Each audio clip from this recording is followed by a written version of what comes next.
కలిసి ఈ విషయాలు ఆలోచన చేస్తే బాగుంటుందని సహోదరులు మరి ఆలోచన చేశారు. దాన్ని బట్టి ప్రభుని స్తుతిస్తూ మనం ఈ పరిశుద్ధాత్మ అనే ఈ టాపిక్లో 10 విషయాలని ఆలోచన చేస్తాం. ఈరోజు సమయం ఉన్న దాన్ని బట్టి కొన్ని మనం జ్ఞాపకం చేసుకుంటాం.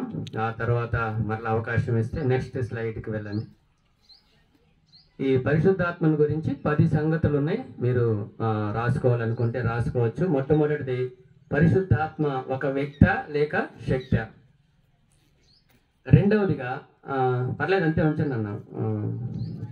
రెండవదిగా పరిశుద్ధాత్ముడు దేవుడు.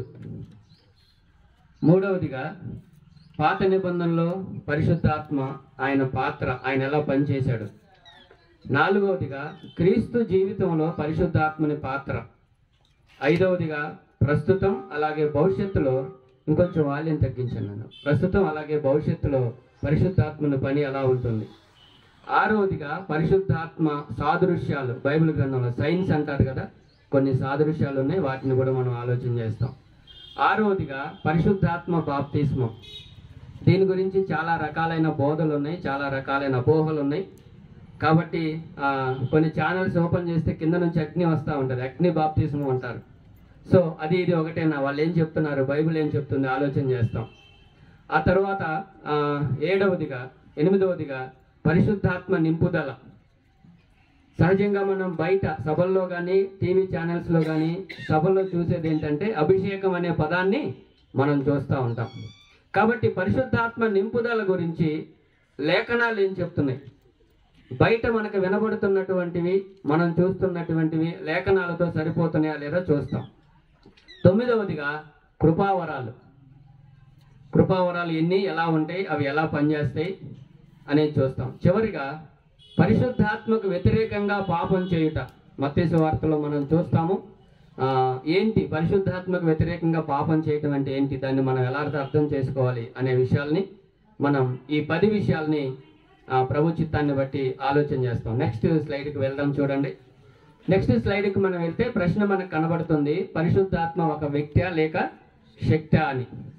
సహజంగా చాలా మంది ఏమనుకుంటున్నారంటే ఆయన్ని ఒక శక్తిగా, ఏదో ఒక మానవాతీతమైన, లేకపోతే వారు రకరకాలుగా వివరిస్తూ ఉన్నారు. అయితే ఇక్కడ మనం జ్ఞాపకం చేసుకుంటే పరిశుద్ధాత్మకి వాడబడిన మాటలు గ్రీకులో న్యూమా అనే పదాన్ని వాడారు, గ్రీకులో. హీబ్రూలో రూహ్ అనే పదాన్ని వాడారు.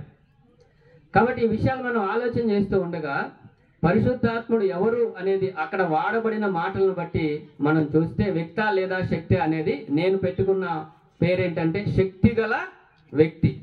ఆయన వ్యక్తే, ఆయనకు వ్యక్తిత్వం ఉంది, ఎలాగో మనం చూస్తాము. అయితే ఆయన సాధారణమైన వ్యక్తి కాదు, శక్తి గల వ్యక్తి. యెషయా గ్రంథం 14వ అధ్యాయం 16వ వచనం ఎవరైనా చదువుతారా గట్టిగా? యెషయా గ్రంథం 14వ అధ్యాయం 16వ వచనం. నిన్ను చూచువారు నేను నిదానించి చూచుచు ఇట్లు తలపోయిదురు, భూమిని కంపింపచేసి రాజ్యములను వణికించిన వాడు ఇతడేనా, లోకమును అడవిగా చేసి దాని పట్టణములను పాడు చేసిన వాడు ఇతడేనా, తాను చెరపట్టిన వాడిని తమ నివాస స్థలమునకు పోనీయని వాడు ఇతడేనా. రెఫరెన్స్ తప్పుపడినట్టుంది, సరే మనం ముందుకెళ్దాం. ఆయన ఒక వ్యక్తి, శక్తి గల వ్యక్తి అనేది మనం చూస్తా ఉన్నాం. ఆ తర్వాత మనం జ్ఞాపకం చేసుకుంటే పరిశుద్ధాత్మకు వ్యక్తికి ఉన్న లక్షణాలు ఉన్నాయి. వ్యక్తికి ఉండే 3 లక్షణాలు ఇక్కడ మనకు కనబడుతున్నాయి. మొట్టమొదటిది దుఃఖపడతాడు. ఎఫెసీ పత్రిక 4వ అధ్యాయం 30వ వచనం, పరిశుద్ధాత్మను దుఃఖపరచుకుడి అని మనం చూస్తాం. కాబట్టి వ్యక్తికి ఉండే లక్షణాల్లో ఒకటి ఆయన దుఃఖపడతాడు. రెండవదిగా మనం జ్ఞాపకం చేసుకుంటే ఆయన ప్రేమిస్తాడు. రోమాపత్రిక 15వ అధ్యాయం 30 నుంచి 32 వచనాల్లో మనం చూస్తే ఆ మాటలు మనం గమనించగలం. ఆ తర్వాత మూడవదిగా వ్యక్తికి ఉన్నటువంటి మరొకటి ఏంటంటే ఇష్టము లేదా స్వేచ్ఛ, స్వచిత్తము అని మనం గత ఫెలోషిప్ మీటింగ్లో మనం జ్ఞాపకం చేసుకున్నాం. నెక్స్ట్ వెళ్దాం, త్వరగా వెళ్దాం.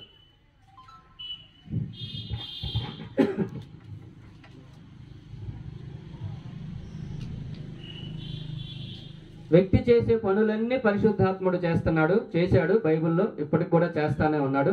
వాటిని మనం ఒక 7 మాటలు ఇక్కడ చూస్తాం అన్నమాట. ఒకటి, ఆయన మాట్లాడతాడు. అపోస్తుల కార్యముల గ్రంథం 8వ అధ్యాయం 29వ వచనంలో ఆయన ఫిలిప్పుతో మాట్లాడాడు. కదా. ఏం మాట్లాడాడు చెప్తారా? ఇదిగో నువ్వు గాజాకు వెళ్ళే మార్గంలో ఒక ఆయన వెళ్తున్నాడు నపుంసకుడు, ఆయన కలుసుకోమని చెప్పాడు. ఆ తర్వాత 10వ అధ్యాయం అపోస్తుల కార్యంలో 19వ వచనంలో పేతురుతో కూడా మాట్లాడాడు. నువ్వు ఆలోచించకుండా కొర్నేలి పంపించాడు కదా, వారితో పాటు నువ్వు వెళ్ళాలి అని ఆయన మాట్లాడాడు. ఆయన మాట్లాడతాడు. జస్ట్ 2 రెఫరెన్స్లు మనం చూస్తాం. రెండవదిగా మనం జ్ఞాపకం చేసుకుంటే వ్యక్తి చేసే పనుల్లో ఆయన చేస్తున్నాడు, ఆయన ఆదరిస్తాడు. యోహాను సువార్త 14వ అధ్యాయం 16, 17 వచనాలు మనం చదివితే ఆయనకున్న పేరులో మరొకటి ఏంటంటే ఆదరణ కర్త. ఆయన వచ్చి ఆదరించేవాడు అనేది మనం చూస్తాం. ఆ తర్వాత మూడవదిగా ఆయన సలహాలు ఇస్తాడు. యెషయా గ్రంథం 11వ అధ్యాయం 7వ వచనంలో మనం చూస్తే ఆయన సలహాలు ఇస్తాడు. మనం ఎలా నడవాలి, ఏం చేయాలి, ఎలా వెళ్ళాలి అని ఆయన మనకు సలహాలు ఇస్తాడు. నాలుగవదిగా విజ్ఞాపన చేస్తాడు. రోమపత్రిక 8:26. మనకు యుక్తంగా ప్రార్థన చేయటం ఎలాగో తెలియదు, కానీ మన పక్షాన ఆయన ఉచ్చరింప శక్యము కానీ మూలుగులతో విజ్ఞాపన చేస్తాడని ఉంది కదా, రోమపత్రిక 8:26లో.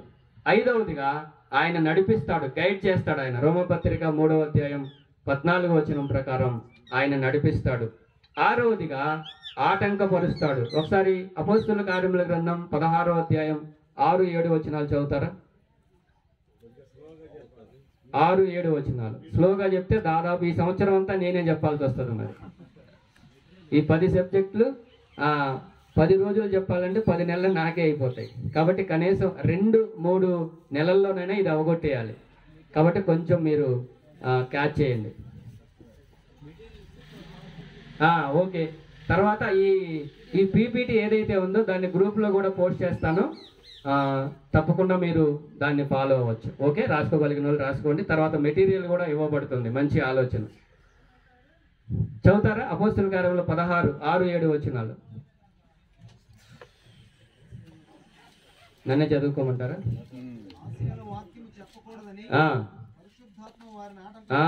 ఆటంకపరిచెను. ఇక్కడ మనం ఆలోచన చేస్తూ ఉండగా ఆటంకపరుస్తాడు. మీరు ఆసియాలో వద్దన్నాడు, బితూనియాకు వెళ్ళాలనుకున్నారు, అక్కడ కూడా వెళ్ళనివ్వలేదు. యేసు యొక్క ఆత్మ మమ్మల్ని వెళ్ళనీయలేదు అని చూస్తాం. ఆ తర్వాత మాసిదోనియా దేశానికి వెళ్ళి అక్కడ సేవ చేయడానికి దేవుడు పిలుస్తూ